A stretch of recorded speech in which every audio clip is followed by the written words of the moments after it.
Halo sahabat youtuber, apa kabar? Semoga semua baik-baik saja ya. Jangan lupa jaga diri dari corona. Prokes jangan diabaikan karena corona itu enak. Ini saya habis kena. Kali ini saya akan meng-up kisah nyata seorang pria yang punya hobi sangat menakutkan. Jadi pria ini suka bikin perabotan yang berbahan dasar kulit manusia. Awalnya sih memang kulit dari mayat-mayat yang ia curi dari makam. Tapi lama-lama dia menyasar pada kulit manusia hidup.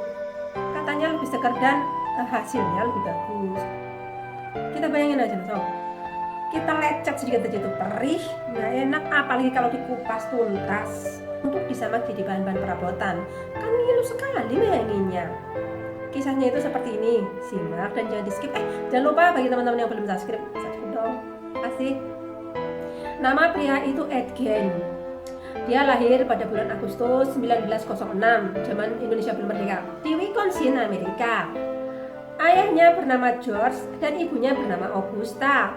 Edgen punya seorang kakak laki-laki bernama Henry. Usianya terpaut 5 tahun dari Edgen. Edgen ini dibesarkan di keluarga yang gitulah, broken home. Ayahnya seorang pemabuk tingkat dewa dan ibunya seorang religius tingkat dewa juga. Jadi mereka itu saling tolak menolak. Setiap hari kerjanya cuma berantem, ribut melulu. Tapi mereka itu nggak bercerai sampai maut memisahkan. Tapi biarpun dia itu pemabuk, ayahnya Edgen ini seorang yang sangat bertanggung jawab. Dia tetap bekerja. Dia bekerja apa saja akan mendapatkan uang sob. Tukang pos pernah, tukang koran pernah, tukang kayu pernah, agen asuransi pernah, pengrajin kulit pun dijalaninya. Di sini Edgen belajar menjadi pengrajin kulit juga dari ayahnya. Tapi karena hobinya ini yang suka mabuk-mabukan, sehingga nggak fokus pada pekerjaan. Akhirnya George ini sering dipecat dari pekerjaannya, pindah dari satu tempat ke tempat yang lain. Ibunya yang sangat religius melarang kedua anaknya agar tidak sembarangan bergaul. Pagi, sore, siang, malam selalu dikotbah-kotbahin tentang apa yang diyakini oleh sang ibu. Terutama nih ya, miras itu jahat setengah mati. Dan seluruh perempuan di muka bumi ini kecuali dia adalah alat iblis yang akan menyesatkan semua manusia. Edgen dan Henry tumbuh menjadi pribadi yang sangat tertutup dan sama sekali tidak punya teman. Kegiatannya setiap hari hanya sekolah, pulang sekolah bantu-bantu kerja di rumah, lalu dengar khotbah. Ya, seperti itu terus berulang. Jadi wejangan-wejangan dari sang ibu yang setiap hari digururin itu merasuk kuat dalam diri sanubarinya Edgen dan Henry. Saat di sekolah, Edgen kecil dikenal sebagai anak yang pemalu, tertutup, pendiam tapi cerdas. Terutama dia sangat suka sekali dengan membaca. Hanya masalahnya yang dibaca itu buku-buku yang ngeri-ngeri gitu, jadi seperti pembalasan di akhirat, orang disiksa, mutilasi, perang-perangan gitu. Pokoknya yang ngeri-ngeri. Menurut teman-teman sekolahnya, saat kecil dia itu sering tertawa sendiri, tersenyum sendiri, bahkan ngomong sendiri. Jadi sudah kelihatan cikal bakal kemiringan. Lalu mereka pindah ke pinggiran kota sebagai petani. Mereka menanam jagung dan gandum dan lain-lain. Saat Ed umur 34 tahun, sang ayah meninggal karena serangan jantung. Tinggallah mereka hidup bertiga. Edgen dan Henry menggantikan sang ayah sebagai pencari nafkah. Mereka melakukan pekerjaan apapun asal dapat uang. Persis seperti sang ayah, apa yang dilakukannya. Mulai dari mengasuh anak orang lain, tukang kayu dan macam-macam. Pada suatu hari, Henry, sang kakak, berpacaran dengan janda yang punya anak dua. Henry berniat membangun keluarga normal pada umumnya. Tapi tentu saja dia nggak berani ngomong sama sang ibu. Sebab tahu sendirilah, ibunya kan alergi sama perempuan, pasti nggak merustainya. Akhirnya Henry itu diam-diaman. Tapi namanya juga ibu, lama-lama dia juga tahu bahwa anaknya ini punya hubungan dengan seorang perempuan. Maka murkalah si Augusta. Sebab dia betul-betul anti perempuan. Henry yang relatif waras memilih untuk pergi dan membangun keluarga bersama dengan janda beranak dua itu. Beberapa waktu kemudian, Edgen ujuk-ujuk datang ke rumahnya Henry. Dia meminta tolong sama Henry, minta bantuan agar dibantu bakar semak-semak dan pohon-pohon kecil kering yang ada di sekitar danau di sekitar rumah mereka. Henry tentu saja enggak keberatan. Saat membakar lahan, Niatnya itu yang akan dibakarkan cuma 100 meter. Ternyata yang terbakar itu 1000 meter dengan api yang sangat besar dan dia tidak bisa menguasai api itu. Akhirnya Edgen pun memanggil pemadam kebakaran. Dalam kebakaran besar itu Edgen selamat, tapi tidak dengan Henry. Henry meninggal di tempat, bukan karena kebakar, mayatnya utuh, nggak ada hangus, hanya telungkup, mungkin menghirup asap yang terlalu lama dan tebal. Setelah diinvestigasi polisi pun akhirnya diputuskan bahwa Henry itu meninggal karena kecelakaan akibat kebakaran itu. Kematian Henry membuat sang ibu sangat terpukul. Sang ibu menangis setiap hari, berduka setiap hari, bersedih setiap hari, hingga akhirnya dia terserang stroke. Edgen merawat sang ibu dengan sangat baik, dan beberapa tahun kemudian, tepatnya pada Desember 1945, sang ibu pun meninggal dunia. Saat itu giliran Edgen yang sangat hancur. Dia sangat sedih, dia tidak punya siapa-siapa lagi. Waktunya hanya dihabiskan dengan membaca, bertani, dan bertani. Edward yang sangat menyayangi ibunya merawat barang-barang milik ibunya seperti saat ibunya masih hidup. Dibersihkan kamarnya, dibikinkan teh setiap hari, dibentuk kamar itu agar selalu rapi. Edgen sendiri memilih untuk tidur di kamar dekat dapur yang semakin hari semakin kotor dan semakin bau. Lalu pada tahun 1957, seorang pemilik toko bernama Bernice dilaporkan menghilang. Saksi tetangga yang melihat bahwa jam 9.30 pagi Bernice menutup pintu dan pergi naik mobilnya. Jam 5 sore anaknya Bernice yang bernama Frank datang mengecek ibunya di toko. Frank melihat meja kasir dalam keadaan terbuka dan ada darah di sana. Sedangkan Bernice, sang ibu, sudah sejak pagi menghilang. Frank mengatakan pada polisi bahwa malam harinya Edgen datang untuk memesan cairan anti beku yang akan diambil keesokan harinya, di mana esok harinya adalah kejadian Bernice menghilang. Dan memang tercatat rapi bahwa orang terakhir yang belanja adalah Edgen, dan yang dibeli adalah cairan anti beku. Saat itu juga polisi langsung OTW ke rumah Edgen untuk mencari Bernice. Polisi memeriksa seluruh penjuru rumah Edward. Seorang polisi menemukan potongan tubuh Bernice yang telah dipenggal di sebuah gudang di lahan pertanian milik Edgen, digantung dengan posisi terbalik, kakinya di atas palang dan pergelangan tangannya diikat tali. Batang tubuhnya berpakaian seperti rusa. Dia telah ditembak dengan senapan kaliber 22 dan dimutilasi setelah dia meninggal. Banyak lagi polisi yang datang untuk memeriksa seluruh rumah Edgen. Tapi di sini polisi pun dibuat bergidik dengan kengerian, teman-teman. Dia melihat semua koleksi, semua perabotan yang di dalam rumah Edgen sangatlah horor. Di dalam rumah itu terdapat tempat sampah yang terbuat dari kulit manusia, kap lampu yang terbuat dari kulit wajah manusia dan jari-jari, kursi dan jok kursi dan tas juga terbuat dari kulit manusia. Jadi ada mangkok itu terbuat dari tengkorak manusia yang digeraji. Ada juga sabuk yang terbuat dari puting atau pentil manusia, wanita tentu saja. Ternyata di sana itu seperti pabrik kulit, teman-teman. Jok atau dudukan kursi terbuat dari kulit manusia. Nggak ada bulu-bulunya, jelas nggak empuk. Tengkorak-tengkorak dijadikan hiasan di setiap sudut-sudut tempat tidur Edgen.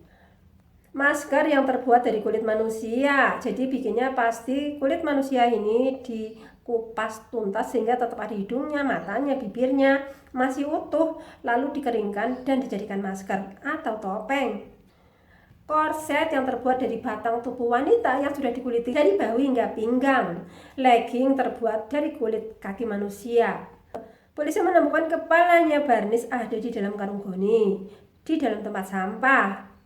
Lalu jantungnya Bernice ada di dalam kantong kresek di sudut dapur. Ada 9 vulva di dalam kotak sepatu. Ada juga 2 vulva di tempatnya yang lain.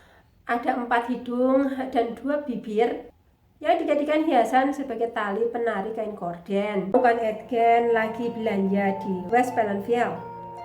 Mereka pun langsung membawa Edgen ke kantor polisi. Semua koleksi serem dari rumah Edgen disita sama polisi, lalu diangkut ke lab. Dan ternyata itu berasal dari berbagai korban, maksudnya dari banyak manusia.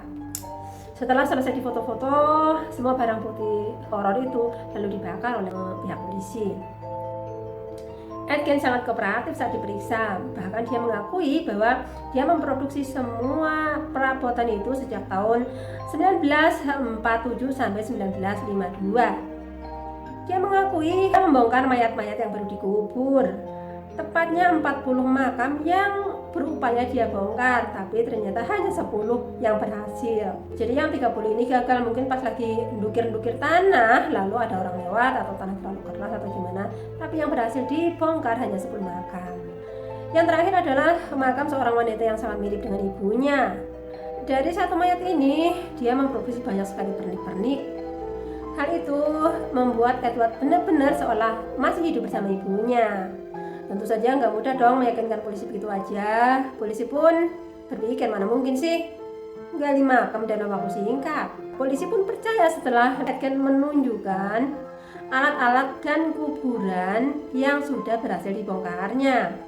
Ternyata setelah dibongkar makam itu dirapikan lagi sehingga nggak ada seorang pun yang curiga bahwa makam sudah kosong. Bahkan polisi menuduh Edgen bermantap-mantapan dengan mayat. Tapi Edgen menyangkal. Edgen bilang itu mayat terlalu bau dan dia nggak bisa horny. Ya iyalah, mau muntah iya, namanya juga mayat. Edward mengakui melakukan satu pembunuhan pada seorang pria pemilik kedai teh yang bernama Mary Hogan. Tapi Edward juga menjadi tersangka dalam banyak kasus orang-orang hilang. Salah satunya adalah Nona Evelyn, umur 16 tahun, seorang babysitter yang hilang. Saat ditanya kenapa sampai membunuh Mary Hogan, alasan Edgen membunuh orang pun nggak kalah ngerinya. Dia bilang kulit manusia hidupnya masih fresh itu akan jadi barang yang lebih bagus daripada kulit mayat yang sudah bau. Dan Edgen melakukan semua itu, membuat koleksi itu karena hobi, nggak ada satupun yang dijual. Dan dia merindukan hangatnya sentuhan kulit manusia hidup.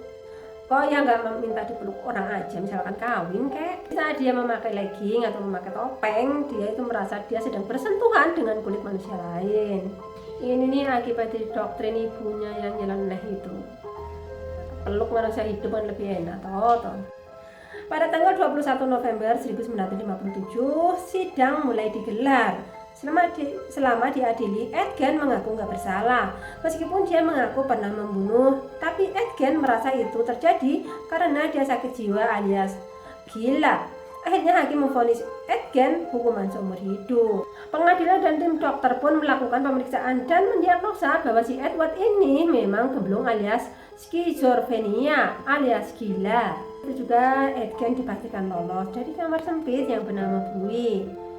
Edgen dirawat di rumah sakit khusus orang gila yang bermasalah dengan kriminal dengan penjagaan yang super ketat di kota Wisconsin supaya dia tidak kabur mengulangi perbuatannya. Edgen dirawat selama 11 tahun. Nah, jadi pada tahun 1968, dokter psikiater ngomong bahwa Edgen ini sudah sembuh. Saat sidang ulang digelar, ada satu saksi dari pihak Edgen, yaitu seorang psikiater yang selama ini merawat Edgen. Psikiaternya ngomong di pengadilan bahwa Edgen pernah bercerita dia enggak merasa membunuh Bernice, si pemilik toko. Yang dia ingat hanya dia membeli senapan, lalu tiba-tiba senapan itu meletus dan mengenai Bernice. Dan tentu saja itu adalah bohong. Karena apa? Karena yang tercatat Edgen ke tempatnya Bernice untuk membeli cairan anti beku. Permintaan Edgen, pengadilan ulang ini tidak menghadirkan juri sehingga semua keputusan ada di tangan hakim. Hakim tetap memutuskan Edgen bersalah dan dijatuhi penjara seumur hidup. Tapi hakim juga menganggap bahwa Edgen ini masih gila sehingga dia tetap harus dipenjara di rumah sakit jiwa.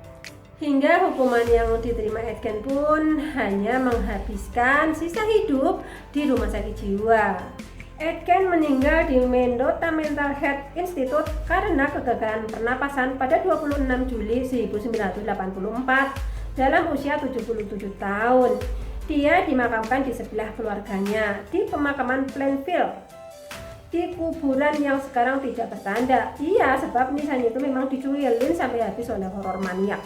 Dia dimakamkan di tengah antara makam ibu dan kakaknya. Seluruh harta bendanya dilelang oleh pemerintah. Rumah, TKP, dan mobil yang dipakai untuk ngangkutin mayat-mayat terjual dengan harga berkali-kali lipat lebih mahal dari harga normal. Kalau di Indonesia, rumah horor begitu dijual itu jarang laku. Di sana berkali-kali lipat lebih mahal.